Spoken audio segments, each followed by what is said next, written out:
بسم اللہ الرحمن الرحیم۔ ناظرین، سلطان ملک شاہ اول سلطان الپ ارسلان کے وصال کے بعد اس کا بیٹا ملک شاہ تخت نشین ہوا۔ آپ کے چچا، جنس کا نام غالباً کاورد بن جعفری تھا، جو کرمان کے سلجوقیوں کا حاکم تھا، نے آپ کے تخت نشینی کو قبول کرنے سے انکار کر دیا۔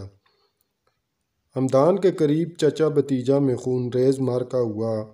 کاورد کو شکست ہوئی۔ کرمان کے علاقے پر قبضہ کر کے سلطان ملک شاہ نے 465 ہجری بمطابق 1073 عیسوی میں سلطان شاہ بن الپ ارسلان کو اس علاقے پر حاکم مقرر کیا۔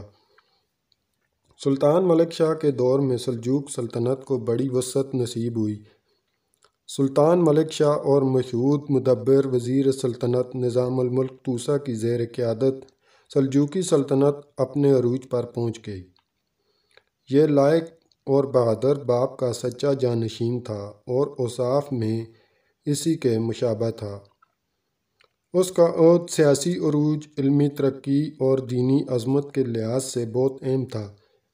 اس کے عہد میں ہر جگہ اور امن و عافیت تھی، تجارت اور صنعت کو فروغ حاصل تھا، راستے محفوظ تھے اور اس کا عہد ہر اعتبار سے سنہری کہلانے کا مستحق تھا۔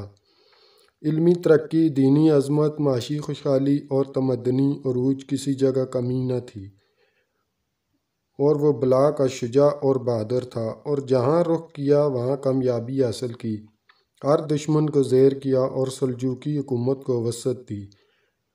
مشرق میں اس کی سلطنت کی سرحدیں افغانستان تک، مغرب میں ایشیائے کوچک تک اور جنوب میں بلاد شام تک وسیع ہوئیں۔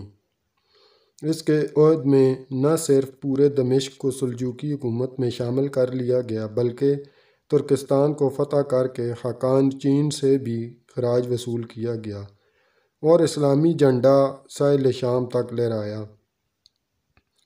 ملک شاہ نے دارالحکومت رے سے اصفہان منتقل کر دیا۔ اسی دوران نظام الملک طوسہ نے بغداد میں جامعہ نظامیہ قائم کی۔ ملک شاہ کے دور حکمرانی کو سلجوقیوں کا سنہرا دور کہا جاتا ہے۔ 1087 عیسوی میں عباسی خلیفہ نے ملک شاہ کو سلطان مشرق و مغرب کا خطاب دیا۔ ملک شاہ کے دور میں ہی ایران میں حسن بن صبا نے زور پکڑا، جس کے فدائین نے کئی معروف شخصیات کو موت کے گھاٹ اتار دیا۔ 1092 عیسوی میں ملک شاہ اول کی وفات کے بعد اس کے بھائیوں اور 4 بیٹوں کے درمیان اختلافات کے باعث سلطنت تقسیم ہو گئی۔ اناطولیہ میں کلچ ارسلان اول ملک شاہ کا جانشین مقرر ہوا، جس نے سلطنت سلاجقہ روم کی بنیاد رکھی۔ شام میں اسی کا بھائی تاج الدولہ توتش اول حکمران بنا اور اسی نے شام کی سلجوق سلطنت کی بنیاد رکھی، جبکہ ایران میں اس کے بیٹے محمود اول نے بادشاہت قائم کی، جس کی اپنے 3 بھائیوں عراق میں برقیار، بغداد میں محمد تپار، محمد اول اور خراسان میں احمد سنجر سے تصادم ہوتا رہا۔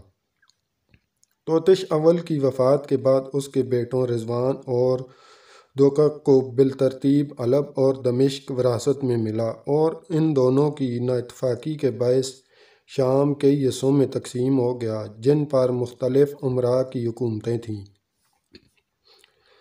سلجوقیوں کے آپس کے اختلافات ہی 1096 عیسوی میں پہلی صلیبی جنگ میں عیسائیوں کی فتح کا باعث بنے اور انہوں نے بیت المقدس فتح کر لیا۔ 1118 عیسوی میں احمد سنجر نے سلطنت پر قبضہ کر لیا۔ اس کے بھتیجے اور محمد تپار کے بیٹے محمود ثانی نے اس کو تسلیم نہیں کیا اور بغداد میں دارالحکومت قائم کرتے ہوئے اپنے سلطان ہونے کا اعلان کر دیا۔ تاہم 1131 عیسوی میں بالآخر احمد سنجر نے اسے ہٹا دیا۔